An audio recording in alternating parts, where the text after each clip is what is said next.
everybody. It's Snipes and Stripes. It is a Thursday, and it's an exciting day because we are in round three, and no better way to do that with a great guest today. We're going to have Bob Stauffer from Edmonton himself, the play-by-play guy, who is going to bring us some really, really intel stuff on what's going on with this Edmonton Oilers team and what happened in game one against Dallas. But welcome to Snipes and Stripes right here on nofilter.net. My good friend and partner, Tim Peel, just donning the Edmonton jersey, and it's a Gretz jersey. Where's the McDavid jersey, buddy? Come on. Yeah, well, I didn't pay for this one, so. Well, listen, if I was going to pay for any jersey, I would pay for a McDavid jersey, but that's still way to be representing today, especially with our guest, Bob Stauffer, who we'll bring on in a second. But thanks to Whiskey in the Wild, whiskeyinthewild.com for your best chocolate and chocolate orange whiskey of all time and protecting net guards. Thanks to Tim Peel protecting all of our young players and playing the greatest game in the world, and that is hockey. So, buddy, how you feeling today? I'm awesome, bud. I'm awesome. Beautiful sunny day here in St. Louis. Great game last night. Gonna go golfing this afternoon. I'm excited to have Bob Stauffer. They call him the Godfather. Edmonton, born and raised. There's nobody that I'd rather talk to this morning after last night's game. We'll get into that.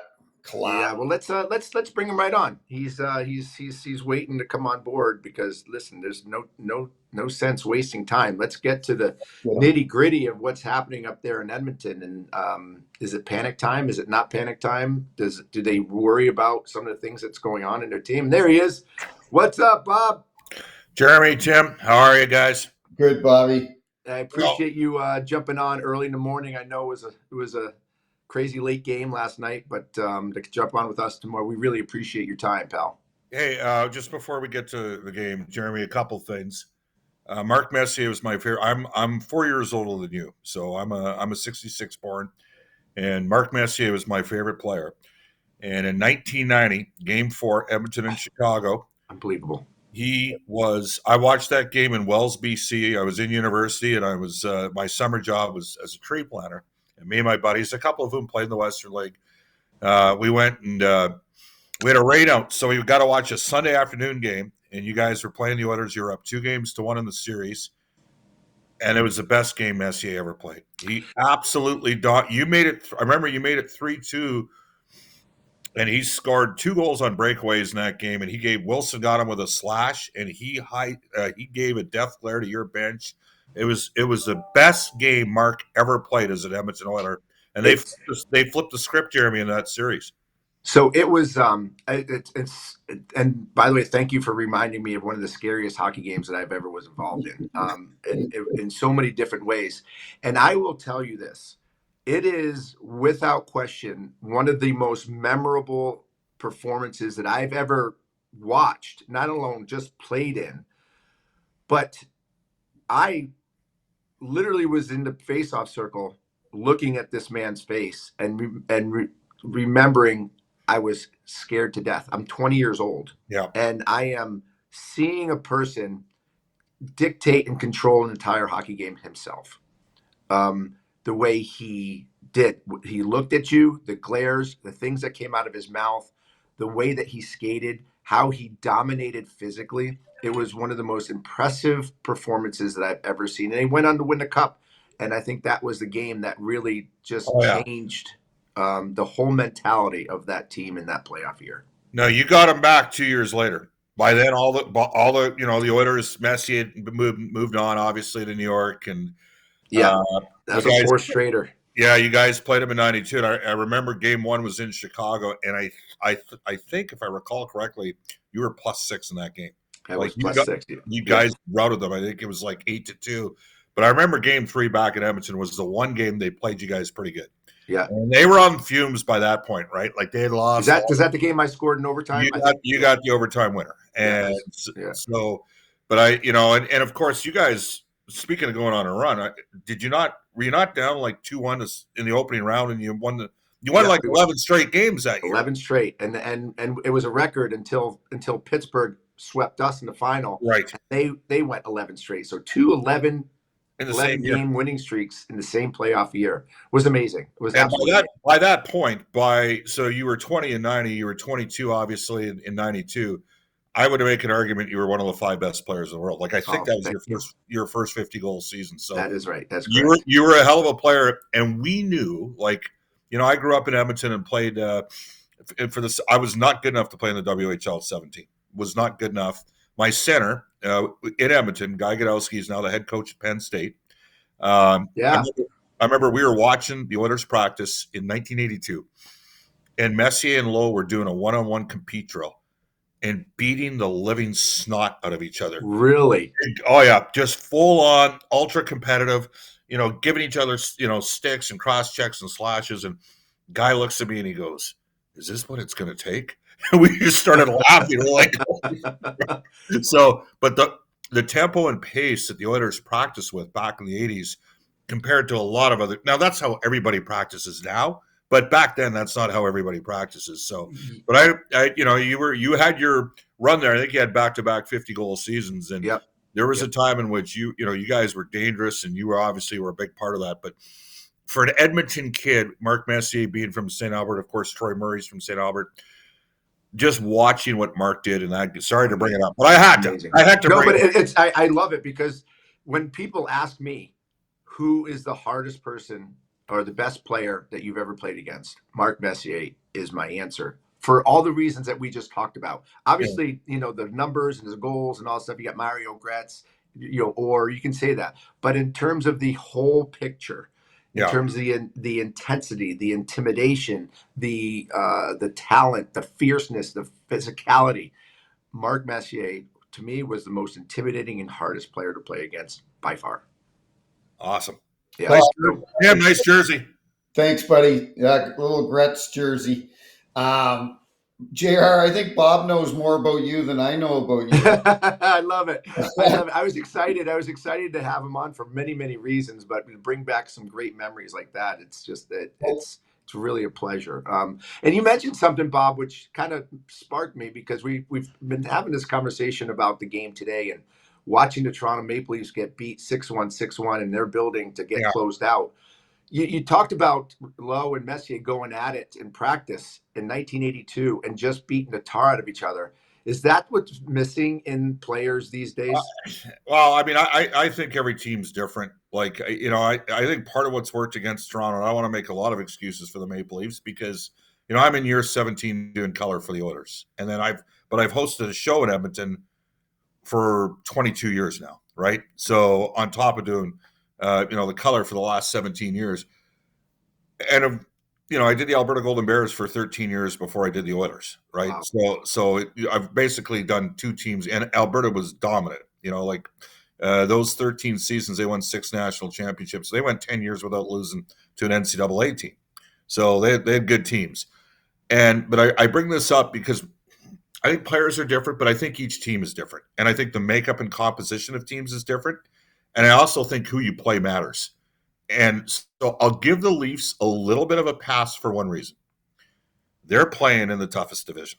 Like, there is a distinct possibility we're going to have 6 straight years of Florida-based teams playing in the Stanley Cup final out of the East. Like they're up 1-0 on Carolina.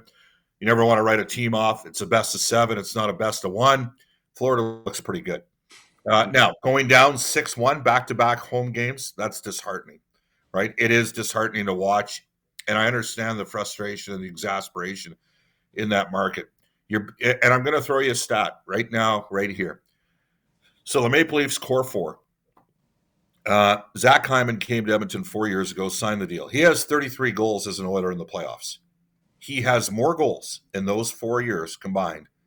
So more goals than any of the Leafs core 4 that have been there either 7 to 9 years, depending if it's Tavares or, Matthews, Marner. So that, and Hyman's been moved off at times in the first unit power play.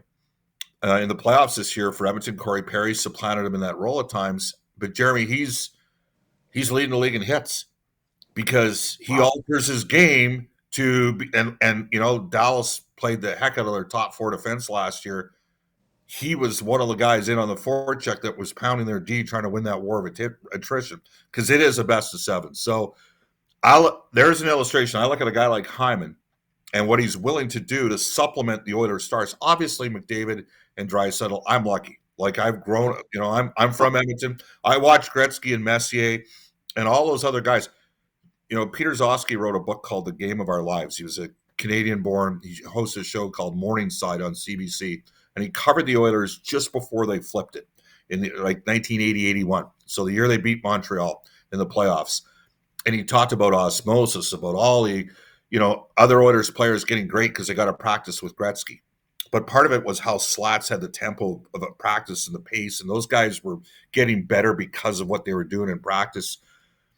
And the Oilers have McDavid, and Draisaitl has exceeded the expectations that anybody thought was possible of him because of his work rate. And those guys, the drive of those top two players, everybody else wants to play to that level, and so they work hard.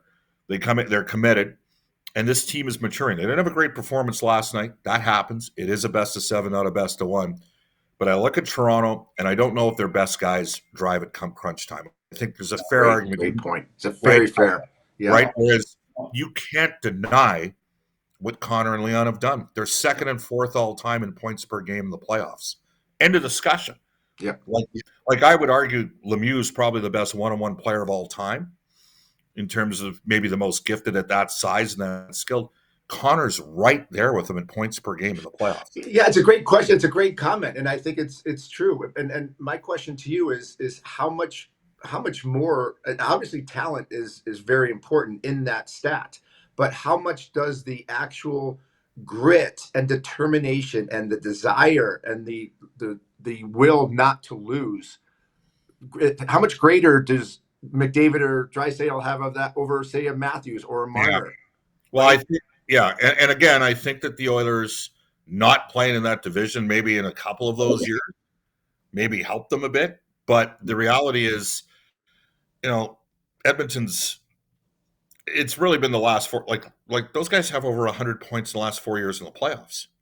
Like they've been so good that Bouchard's the third highest scoring league player in the league since the start of the 22 playoffs. So they played a lot of games. I just think, you would know better. Like if anybody, you're a Hall of Fame caliber player, right? Like So yeah, well, that's what I'm saying. I watch a game. You watch a game. Tim watches a game. You see the difference of attitude. You see the intensity. You see the desire in the way that they skate, in their mannerisms. You see it's different with McDavid and Draisaitl. Well, here's one for you guys. So to Tim and Jeremy, in game number, so Edmonton lost game 3 to Vegas. Vegas that's a professional organization. Yeah. They're well run.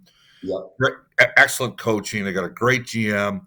They got veteran players, and they've won before. So the Oilers win the first 2 games in Vegas. They kind of steal game 2. Pickard, his last appearance, right, got hurt in that game. They win the game in overtime on a Draisaitl goal. They lose game 3. Puck deflects in off Draisaitl's stick in the last second. They relax. It was a 1-on-4 forecheck with 7 seconds left, and they lose a game. Frankly, they were probably outplayed. So Chris Knobloch, who makes very good and serious adjustments, goes to Leon and says, we need somebody to mark Eichel, somebody to go up against Eichel. And they put Podkolzin and Kapanen with Leon. And Leon focuses on playing a 2-way game. That guy might win the Hart Trophy this year. Yeah. And he's basically playing, I won't call it a true shutdown role because you're still looking to generate offense with Leon. And ultimately, that line of Podkolzin, Draisaitl, and Kapanen, they were in on the game winner in overtime in a 1-0 game. There's your illustration, Jeremy. You got a guy who is arguably this year the best player in the league, who's no worse than a top 3 or 4 player in the world, and he commits to doing something that's requisite for the team to have playoff success. Yep. Doing things that you're uncomfortable with, doing things that are not typical to your DNA. Yeah, and that's awesome. What a great story. Before we get into Draisaitl, Bob, because I said to my son last night watching the game in the first, second period, I go, Draisaitl is a man on a mission Yeah. last. Like he was skating like I've never seen him skate before. But I want to get into a little bit about you first because you and I are both 66 birthdays. So we were in high school. I grew up in New Brunswick, and you growing up in Edmonton, you were in high school during the heyday of Yeah. the Gretzky era, that the early 80s, mid 80s. How did you get into broadcasting? Because I know you did 13 years for the University of Yeah. Alberta Golden Bears. You've had your program. I think it's on CHED. Yeah. How did you get into broadcasting? Because you mentioned that you played.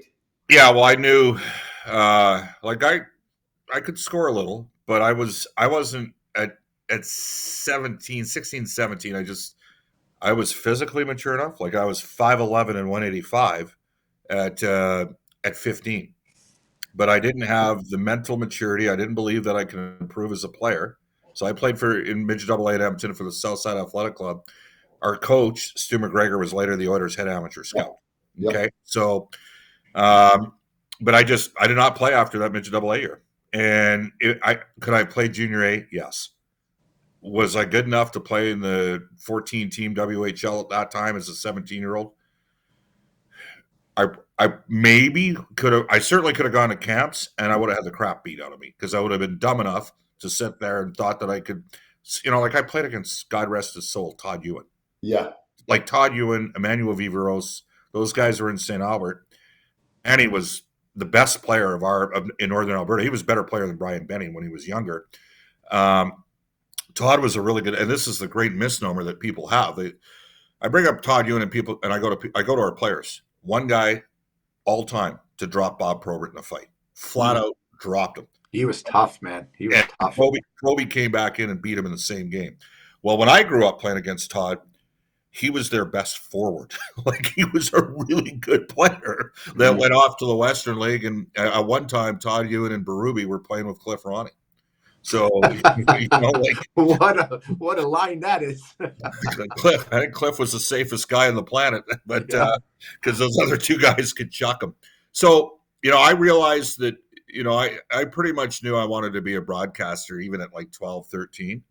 And then I ended up doing a little bit of some behind the scenes TV work. I worked for several years through the mid 90s. Like I did the Bears 89 to 92, and then again started up in 98 doing them, but also did a bunch of the visiting NHL feeds with all the different broadcasters. So I worked with like Pat Foley and Dale Talon when Chicago would come into town. You're the best ever. Yeah, and what would happen is when you work with guys like that, you see the respective strengths of each. And the other thing is you see how to treat people. And it's funny you got the Gretzky jersey on because Wayne was with us from the 16-17 season until a pandemic hit. Like he was our vice chair, and he treated every single person on that, not player, every single person on our plane when he traveled with us, he treated us the same way. And the best broadcasters are the same way. You know what? The best players do that the same way. Best officials, right? Like be respectful. But I didn't want to move. That was part of the issue. I didn't want to go do play-by-play in a smaller Western League market. I'm an Edmonton guy through and through, and it just kind of grew from there. So long story short, I went from selling, like it's tough you're at New Brunswick, the best, basically UNB and Alberta were the two best programs. Right. Jeremy, there's a coach named Gardner McDougall. He's 64. This guy's the best coach in amateur hockey anywhere. JR, Bob, you got to tell them the story about Gardner McDougall because I know all about it. It's like I want you to think about this, Jeremy. So he wins 9 national. First of all, he looks a bit like Ned Flanders. Yeah, he's not the most stylish looking dude, right? I love it. His teams play hard, firm, and direct. You know what you're getting every shift. There's a relentlessness with him. So he coaches UNB. They win 9 national titles in 24 years. Pretty good because it's a smaller school in Fredericton. Alberta's a huge school. Oh, yeah. Alberta's had national championships won by 6 different head coaches. Like, there's an expectation you go there, you win there. And Gardner goes to UNB. In 22, the year the Edmonton Oil Kings won the WHL title, they made it to the Memorial Cup. St. John was hosting the Memorial Cup. They fired their coach after being eliminated in the first round. They bring Gardner McDougall in to coach their team. Jared, he goes and coaches their team, gets 3 weeks worth of practice to get ready for the Memorial Cup tournament. They walk the tournament. They win. No way. They win the Memorial Cup. Unbelievable. Then last year, he's coaching UNB last year, and he goes to coach Canada's U18 team, which is like the spring tournament, right? And Canada walks the tournament and wins the tournament. So now he's coaching Moncton. Moncton's owned by the Irving family, which is they're probably one of the 5 wealthiest families in Canada. Yep. They got lots of cake. They're in the Quebec League, JR. They won the Quebec League championship. So they're going to the Memorial Cup. Rimouski's there. Medicine Hat's got Gavin McKenna, who's highly skilled. I think he's a bit like Jack Hughes. Like he'll go number 1 in 2026. But this Gardner, all this guy does is win. It's unbelievable. Holy cow. Oh yeah, and he's getting paid by Moncton. Like there's no way. Like they've got as good a junior dressing. Because I'm trying to think, where were you in the queue again? You were I was in Hull. I played you were for in Hull, right? Yeah. Just for 1 year though, right? Only 26 games. Yeah. And probably had 50 points. 73 in 26 games.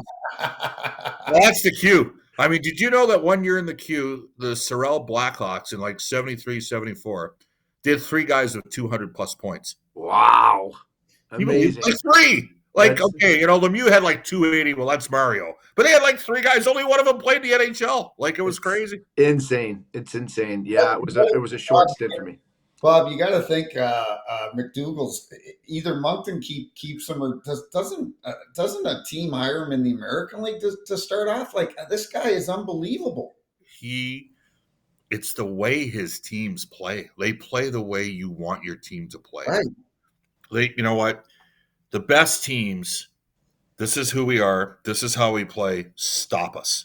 That's how there's an obvious tempo and pace and structure and process to how he runs his practices, and then that gets translated to how his team plays. He must have a hypnosis mentality, a hypnosis ability too, to hypnotize his team to play. It's insane. I don't think he's raw. I don't think he's raw. Like we've got Chris Knobloch. I did Chris's games at the U of A. Okay, at the University of Alberta. Chris is very understated, very calm. He's 16-2 in 2 years, games 4 through 7 in the playoffs. Unbelievable. 16-2. Their only losses, they lost 3-2 to Vancouver last year in game 5. Miller scored in the final minute. And then game 7 of the Stanley Cup Finals. It's a one-bounce game. It's a 2-1 game. Those are his own. He's 16-2 in games 4 through. Nobody even sees that or understands that. That is an amazing stat. I mean, that's up there with DeBoer's 907. Yeah, DeBoer. Well, DeBoer's a great coach. That's Cassidy, DeBoer. The Oilers, they faced 2 pretty good. Well, these are great coaches going at each other in this series. Let's get to the series. Let's talk about last night. We haven't even talked about the officiating yet. Well, I love it. You know what? It's a loser's lament, Tim, to whine about officiating. You know that, right? That's why. However, it does impact games at times. Listen, I tweeted out last night during the game, and I'm sure you'll agree. I said Mason Marchman is the new Tim Stutzel, but we'll get into that in a second. Right. But I was listening to you yesterday, Bob. You were on the NHL Network, and I was driving around here in St. Louis, and that was yesterday. You were on, yes, right? Yeah. And you had mentioned yesterday that Stuart Skinner was getting better and better and better. And I hate to go to the goaltending right away, but obviously it's always a hot topic come playoff time in Edmonton. And you said that you felt Stuart was getting better and better and better as each game and series went along. Do you fault him at all last night? Maybe one goal, but yeah. I'm hard on goalies. I want my goalies to stop the puck and never show up a teammate. That's it. Those are the 2 things I want. Stop the puck and never, like Grant Fuhr. I love Grant Fuhr. I never once, like Steve Smith banked a puck in on him, and Grant Fuhr would say, I should have had that one too, right? Like that's Grant Fuhr, right? And we all the thing with Stuart is he's still 26. Usually, goalies you guys had Hasek in Chicago at one point, didn't you, Jeremy? At the same time. Did you ever think he was going to turn out to be that good when you have? That's Skinner's 26. I will tell you this: the Oilers' save percentage on the penalty kill has been like they're 8-4 in the playoffs, and the reason they're 8-4 and not 8-2 is because of their save percentage in the playoffs in the PK. They're at 735. It's tough to win on the Yeah, PK. they're 62% penalty kill right now. It's not going to do it in the playoffs.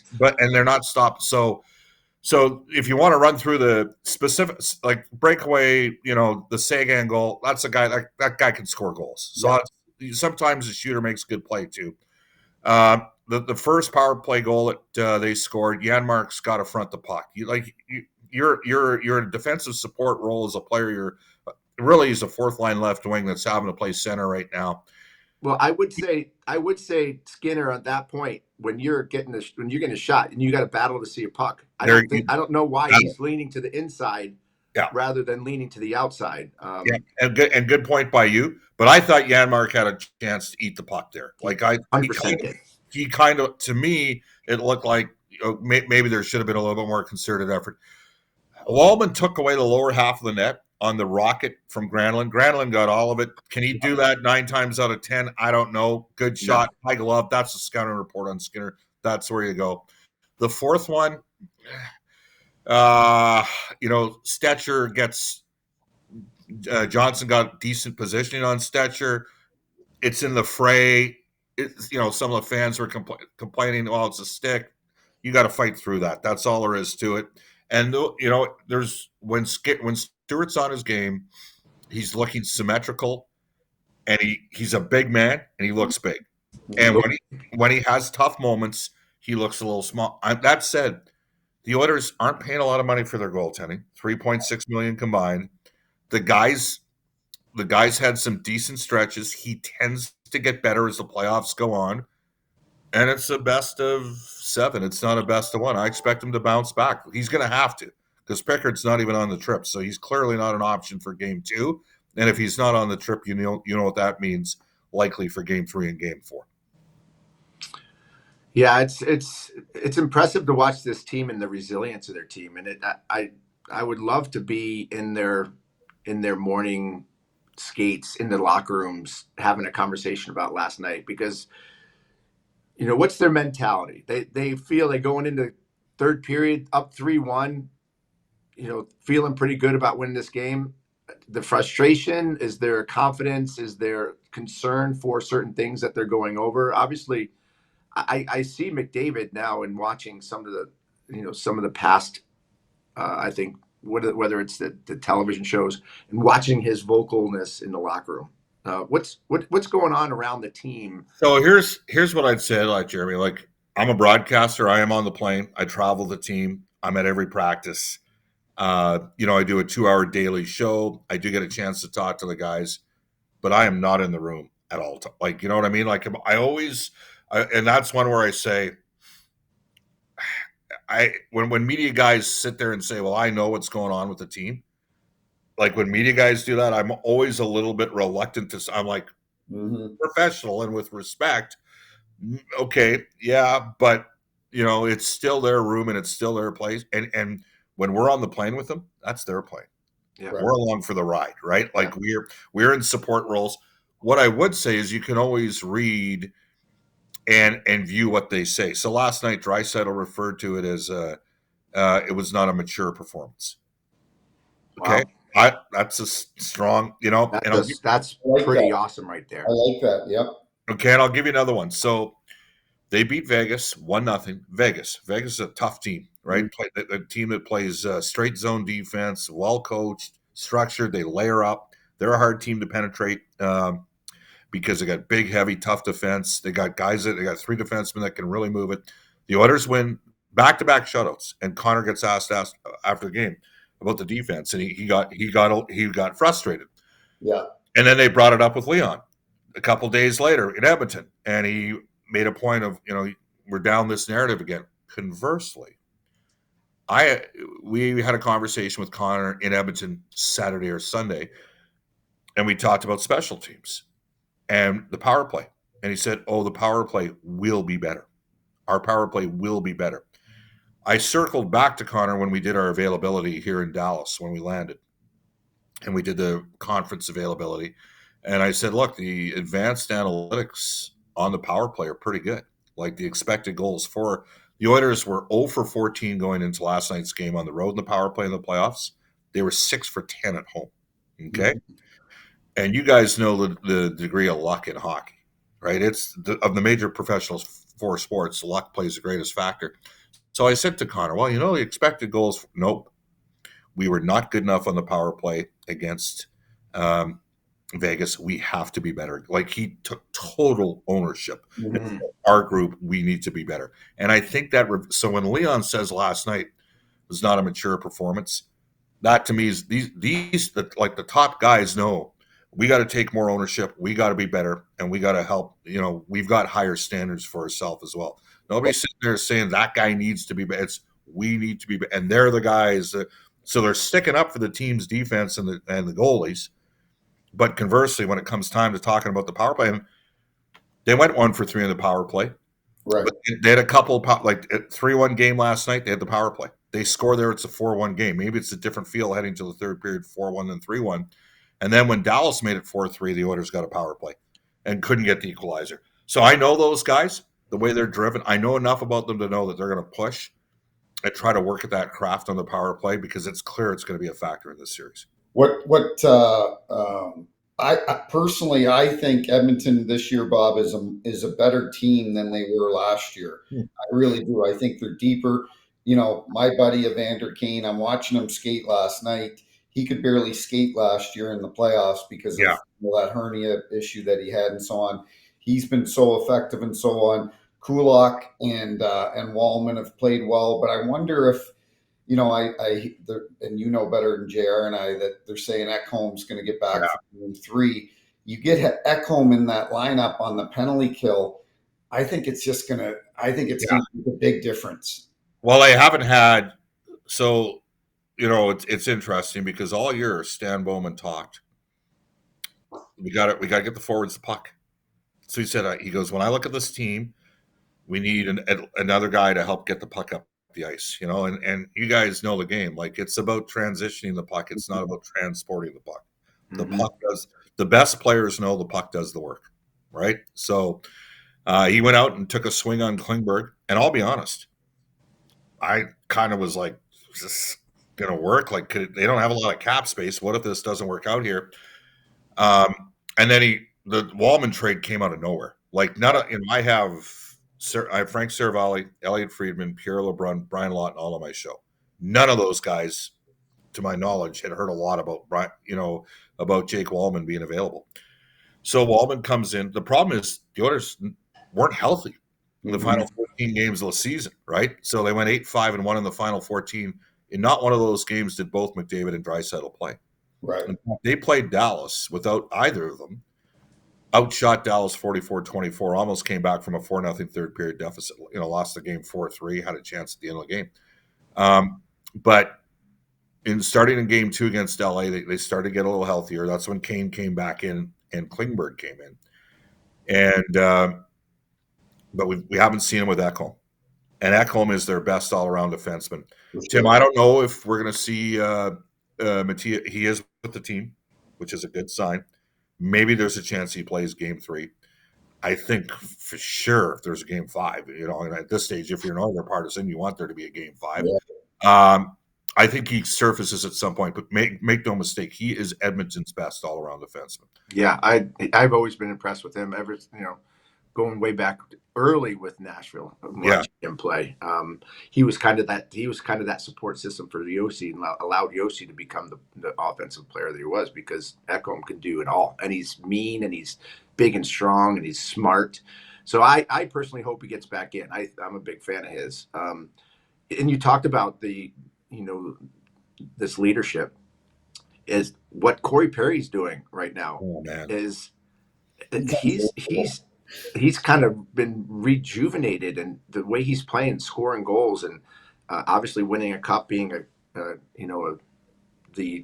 Hart Trophy winner at one time. This is a great guy to have on your team playing the way he is. What's he been for the team? I'm just trying to think. Were you 38 or 39 when you were finished?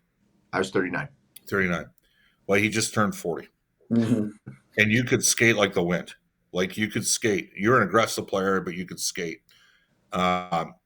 Corey never. No one would ever say he was a particularly explosive skater. Yeah. He is so smart. So So smart. Like the gamesmanship. The guy had 19 goals and 5 fights this year as a 39-year-old player.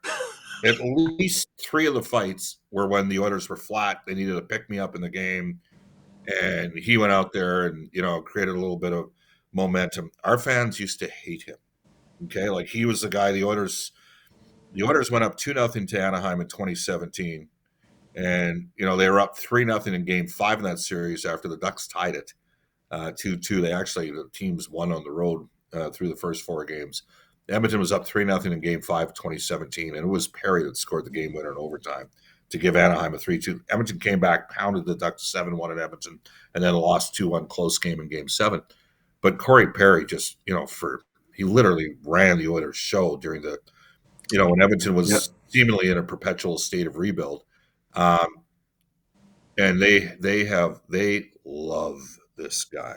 That's great. Like, he is probably the 3rd or 4th most popular player on the team. Like, no kidding. Oh yeah, they love it, and because he's a guy you hate if you're. It's a bit like Kane. They love Kane too, right? It's just he hasn't played all year. Yeah. And you're 100% right, Tim. I mean, last year against Dallas, Evander played all 6 games. I think he had 1 point. He was, like -2 or 3 or whatever, but he was only playing 15 minutes a game. He was completely compromised. He's at a way better place right now. And at some point, he'll make an impact in the series. But Perry is, even last night, think of the end, Jeremy, that was old school. That's what used to happen when you played. Yep. In a blowout game, like, as it turned out, 3-goal game, and, Bichelle was running around a bit, and he grabbed him, and he got him, in a position, and Bichelle was not the most comfortable, a big, strong man, but he hasn't done a lot of that in his career, and Corey knows how to do that, right? Yeah. And it made for a pretty interesting visual. And by the way, the officials handled it perfectly. Right. Hey, you were in the building. Obviously I was watching on TV, so maybe he had more of an impact than I thought. But what scares me for the Oilers, and I'm rooting for the Oilers, is Mikko Rantanen seemed to be very quiet last night. And that kind of scares me because he's a tremendous player. They're a real team. Like, they've been really good for a while, right? Now, I think there's some advantages for them. I don't think there's, like, you play on the Dallas Cowboys down here, you got pressure. You're playing on the Dallas Stars, like, how, right? You can kind of, how much? Yeah, you can sneak by.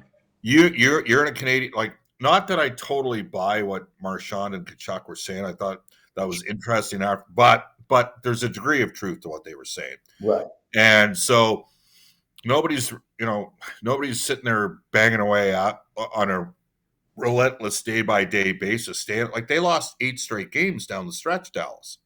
Yeah. They weren't getting picked apart. No. Right? Like, so they made a fantastic trade. Okay. Again, Jim Nill, like, he played for the University of Calgary Dinos back in 1979-80. They beat the Golden Bears, by the way, my beloved U of A, in the conference final. Alberta got a wild card at the Nationals and won the national championship out of the wild card seat. The Calgary guys are still upset about it to this day. Awesome. Okay? But that was 3 in a row for the U of A under Claire Drake and Bill Morris. By the way, Jeremy, Claire Drake is sort of like the dean of all the coaches for the West. So for Ken Hitchcock and Mike Babcock, all those guys that came from Western Canada, like, a lot of them, at least structurally, believe and how teams should play, modern penalty killing, came from Claire Drake. The only difference was, you'll appreciate this, Claire did not believe in breaking people down and building them up. He hated that. He believed in treating players with respect and dignity from the beginning of the relationship. And that is how you engender passion from the player to get the most out of them. He never belittled a player, ever. Wow. Ever. He would never. And that's why his guys loved him. He's a legend. He's a legend out west, Claire Drake. It got in the Hockey Hall of Fame, unfortunately, after he passed away. He coached 1 year pro, 74-75 of the Oilers and the WHA. They weren't ready for him. because he wanted guys to work. He was concerned about conditioning off the ice. He's like, but guys didn't want to hear that back in the mid 70s. But anyways, I went on a total tangent there. Where were we going? Sorry, Tim. No, we were going. Obviously, we were marveling about Corey Perry. We were Yeah. marveling about how he's playing well, and we know at this time of the season, this is where it really gets difficult, because now you're playing every other day. They've been playing every other day for a month now. The third round, that's when the bumps and the bruises, and where the guys that have really got to grind out. And I've seen McDavid, go tumbling into the boards, and he's sitting on the bench. He's taking a beating. How healthy do you think these guys are right now? Everybody's hurting, and I know, but we talk about how Kachuk doesn't look 100%. He's battling injuries. This is always the case, and hoping that the health stays for everybody. All right. Circling back, sorry, just on Rantanen. Yeah, impact player. They're deep. They got a lot of really good forward. So it's whack-a-mole. Like, I know their forwards weren't scoring in the first 2 rounds. Colorado dominated them 5-on-5. Well, that's before they got a healthy Heiskanen. You add Heiskanen to that team, and now you got another guy getting the puck, and he's back. Like, in the first couple games, they played the 7D. They cut his minutes back, and then they dialed him up. I think he played 24 in Game 6, and he was awesome last night for them. And I think that's the game changer, because it gives them one more guy that can get the puck up the ice and make the forwards that much more effective. So, valid point. Like, we know Rantanen's going to have more juice. I mean, he's a top 10 player in the world. It's coming. And that's a big difference for them, is that they got Rantanen this year. They didn't have him last year. In terms of injuries, we'll never know. Yeah. Draisaitl has the pain threshold of a cadaver.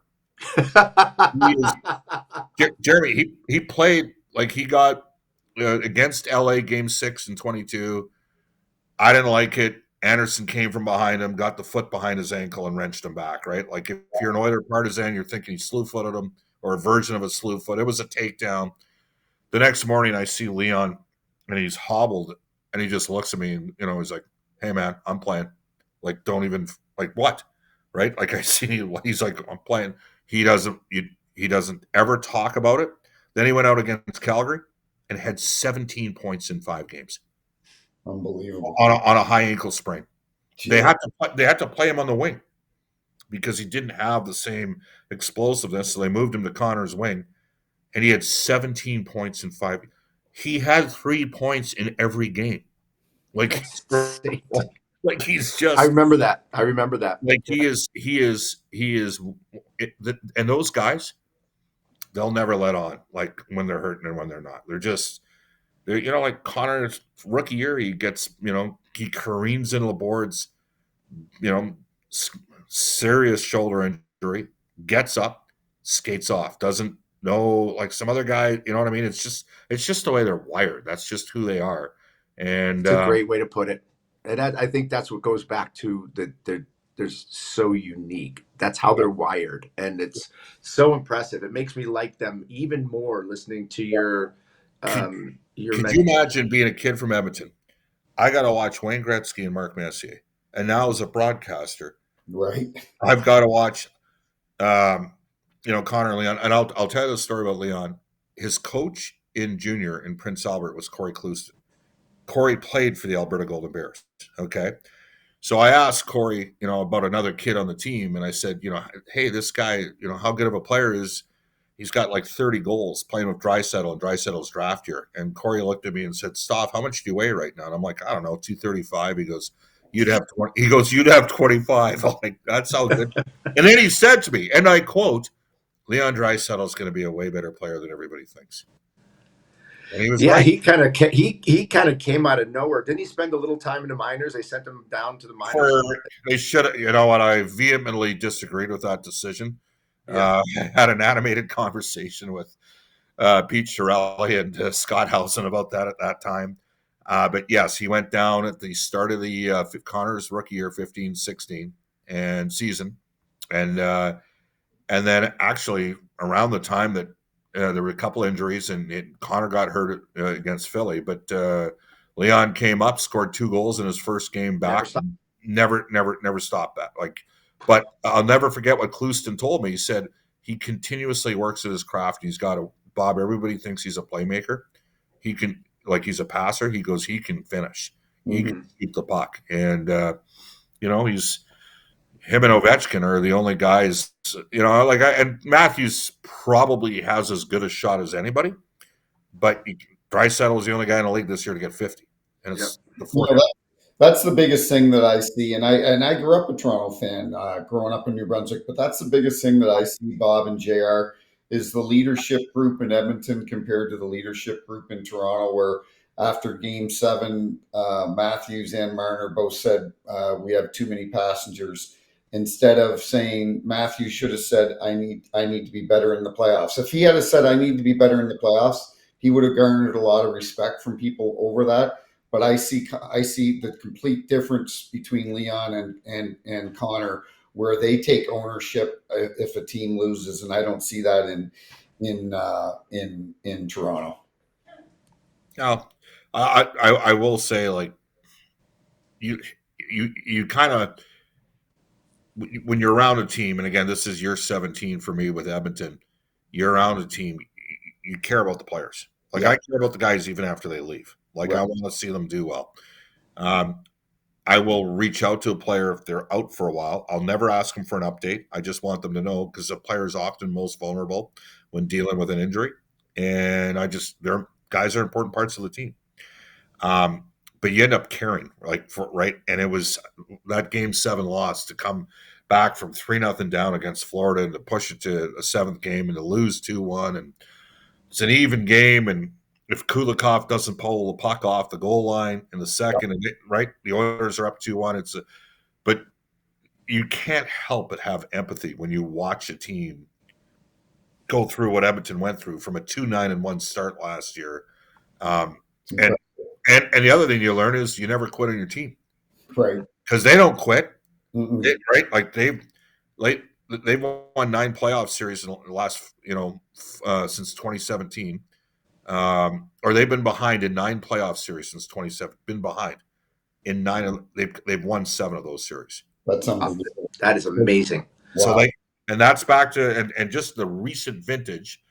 You look last year, they were down 1-0, 2-1, and 3-2 to Vancouver. Won the series. Mhm. They were down 2-1 to Dallas, down 2-0 in Game 4 at home. Came back to win the series. Down 3-0 to Florida, made it a series. Got to Game 7. Right. They were down 2-0 to LA and won 4 straight. Probably were lucky to have won. Like, I respect Vegas. They were probably lucky to have won Game 2, but they did. Mhm. So they were never chasing that series. But even when they were wavering a little, 2 tough games in a row, Game 2 and Game 3, they came out in Game 4 at home against Vegas and kicked the living snot out of the goal. That was the best game they played all playoffs. They're going to have to play better in any of the games they've played so far to beat Dallas. Like, Dallas is a real team. But I've learned with this team that, they are able to recalibrate and tweak and get a total bought-in performance. It's pretty obvious. You guys watch the game. Stay out of the box. That's the big. Stay out of the box. Yeah. Yep. What was the consensus around with the media? Maybe some of the team personnel you spoke to. What was the consensus as far as the officiating last night? Because Francis Zero factor. 0 factor. Yeah, again, they're at the point in there. I have a theory, and maybe JR disagrees, and maybe Tim, you do agree. I think veteran teams get veteran calls. I watched the Oilers' evolution in the early 80s. Like, I remember when they played the Islanders in 81 and 83. Yep. I didn't think those young Oiler players got a lot of calls. Mm-hmm. And by the time Edmonton played, say, Boston in 88-90 in the Stanley Cup Finals, I thought they got a couple calls, right? Like, I think there's a comfort level. Tim, you could perhaps address this better than anybody. That's a very, very, very valid point. I completely agree with you 100%. So what makes a team a team like that? I think if you're continuously around it and you're seen as a professional team and an experienced team, and you have veteran players, you build a rapport, and you don't overreact, and you don't sit there like hey, we've all seen the video of Wayne challenging the official, or Mark Messier, putting together the 7 words that George Carlin used to say he couldn't say on radio or TV back in the day, right? Like, you did it too, Jeremy. You got I did. Right? I did. So but I think that as a general rule of thumb, veteran teams get veteran calls. I think that anybody that, like, I can't speak for the Oilers management or the players, but what I'll say is the general perception is they kind of got, like, they took too many penalties, and it cost them the hockey game last night. Like, right? So you got to do just be a little bit more disciplined. You can't fuel Dallas, and right now they're cooking on the power play. You can't fuel their power play, so you got to be disciplined and, keep your feet moving. Yep. Keep your feet moving. You'll probably draw a couple more calls if you keep your challenge guys. I don't, there was Tim, there was some people that thought on the Kane high stick that Duchesne had a little bit of embellishment. I thought that was a high stick, I got to tell you. 100%. It's a penalty. Somebody tweeted out an Oiler fan this morning. I said, hey, guys, it's a penalty, whether Duchesne embellished it or not. It's a penalty. I'm going to call that 9 out of 10 times. I think two penalties were high sticks. The only one I didn't like was Kulak on Marchment. That Marchment, he is, first of all, he's never taken a penalty that he deserves. And I truly believe he embellishes. And I guarantee you the series supervisor, who is the series supervisor? You know what? I've done the game notes. I didn't. I guarantee you that's one of the discussions with the officials before the game is, hey, here's the guys that tend to embellish, and Marchment's probably at the top of that list. But Wes McCauley and Francis Chiron, there's 8 guys. Those are 2 of the best refs in the league. There's 8 guys that are doing the conference finals right now. They've all worked Stanley Cup finals. We're not going to like every call, but last night Edmonton had 4 penalties and Dallas had 3 penalties, and the difference is as we talk. The only thing I will say, and Brad Watson, and it was interesting because I think he worked the last series. So the Oilers have played 12 playoff games. They've had more power plays than the opposition team in one of them. Okay, what is interesting is the Oilers going into last night's game were second in 5-on-5 expected goals share at even strength. Right. Which means they've got the puck more than the opposition teams. As a rule of thumb, the power plays tend to even out when you have the puck that much. Last night, they were guilty of a couple stick infractions. That's just the reality of it. And so they got to do a little bit better job. And the other thing is, when they get a penalty, they got to kill it. Yeah. Right? And that's where you got to take ownership as a team. And I know they do. Like, it's in their DNA now that they, the funny thing is they've struggled. They struggled to start the season. Why wouldn't they? They were, you go to the 7th game of the Stanley Cup final, June 24th. You get the Jets in the second week of October. They got bounced unceremoniously. They were ready to go, and the Oilers got smoked in that first game. So Edmonton got off to a slow start to the regular season. Didn't exactly have the quickest start coming out of the Christmas break. Had a real rough stretch. The most difficult trip of the year coming out of the Four Nations face-off, which, by the way, I was in Montreal. I was awesome. And I joked I joked with somebody who benefited from it that Donald Trump's going to help you guys win the election, and they did. I knew that night in Montreal. I said, "Oh, I've never seen Canadians that upset." I'm like, the Liberals are going to win the next election. Like, this is unreal, and you can figure out who the guy was, because that's funny. Anyways, that's funny. But let's just say he's a prominent Oilers fan. That's Bobby. What I first of all, and we'll let you go here soon, and I'll let JR have the last word. But please give Jack Michaels. He's an awesome guy. He's awesome. I love listening to him. I won't get into their decisions on Sportsnet, but I'm disappointed that I don't get to listen to Jack. He does a tremendous job. You're awesome. I really appreciate, because I know a lot of people are after you this time of year, especially with the Oilers in the conference finals. What is on Bob Stauffer's resume today? They've got great barbecue in Bob. Well, I got to do. I'm on the air for 3 hours today. I got 2 other hits like this. None with a guy who was one of the best players of his generation. Thanks, Bob. I'm still pissed off the Americans won the '96 World Cup. We got to get something. It's the last big one you've won. It's you're right there, right? Yeah, you're right there. We're chomping at the bit right now. You know what? You got every bit as much depth as Canada, but at the end of the day, they're the ones with Crosby. They're the ones 100%. with McKinnon. They're the ones with McDavid. Like it plays a factor. McKinnon's, that Four Nations Cup, as much as it hurt the Americans and hurt me to lose, it really showed how strong Canadian hockey is, how strong the three best players in the world are, and you can argue it, with McKinnon, McDavid, and the kid there, Makar in the back end. Makar. Yeah. Sorry. So Jeremy, I got news for you. You ready for this? Yep. Okay. So Bedard had a tough year. It's not an ideal situation in Chicago, but he went number one in 23. Celebrini went number one in 24. We're not sure who's going to go number one. Maybe Schaefer, he's a defenseman, might go number one in 25. 26, McKenna's playing in the Memorial Cup. He plays tomorrow night for Medicine Hat. There's another kid for Victoria named Keaton Verhoff, a 6'4" right shot D. He was the first D in 40 years in the Western League to score 20 goals. Okay? Wow. He's a shutdown guy. He's a two-way guy. He's like Pronger. He can make 120. He went to the U16. He was the best defenseman. So one of McKenna or Verhoff is going to be number one in 2026. In 2027, Mickey Dupont's son, Landon Dupont, who plays like Makar, played as a 15-year-old in the WHL this year. He's going to be the number one pick. And then there's a kid out of Red Deer. Canada has, what's happened is the West has started to catch up to Ontario because of specialized schools.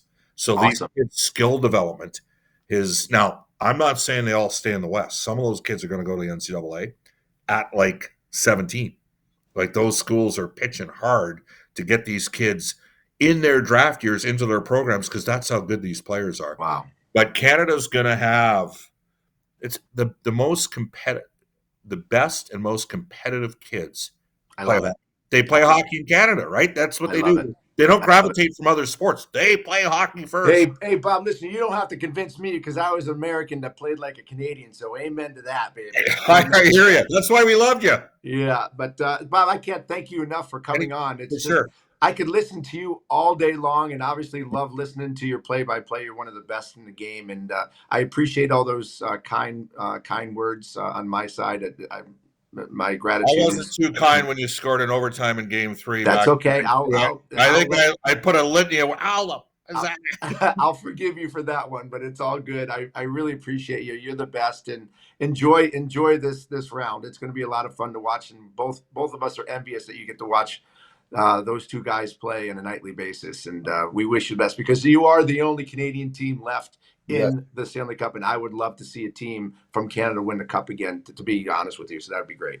Jeremy and Tim, awesome. Thank you for having me on. Okay. Take care, my friend. See you guys. Thanks for being on. Thanks. You're right, though. We could have talked another hour with him. He was awesome, man. He's so good. He knows his history. Holy lifting. Listen, this is why I love talking to guys like Bob, because they can entertain you with such depth and knowledge and stories that and we're sitting here. Usually I'm the one talking all the time, or you're the one talking all the time. But to be able to sit here and not say anything and listen in awe, it's fantastic, right? He's reciting reciting stats from the early 80s when you played, and just like that, boom, boom, boom. Yeah. I wish I remembered the early 90s, man. It's just my but anyway, that was a great show. It's going to be a great series. You can never count out Edmonton, but I'll tell you what, that Dallas team is well coached, and they are tough. I mean, if they're a tough team. I would hope that Edmonton can find a way to win tonight, because it can be hard to beat Dallas going down 2-0, Yeah. Listen, I'm never betting against a team that's got Leon and nope, not me. Never. Let's go, Oilers! Here we go. So we all know who Tim Peel is rooting for in this series, but that was a great show. Another Snipes and Stripes on nofilter.net. Thanks to Whiskey in the Wild and for Protected Net Guards, always supportive of the show. And of course, look at the representation that my buddy Timmy Peel, who did a great job with the Edmonton shirt. Buddy, great job today. We'll chat next week on Snipes and Stripes right on nofilter.net. Have a great week, everybody. Enjoy the hockey.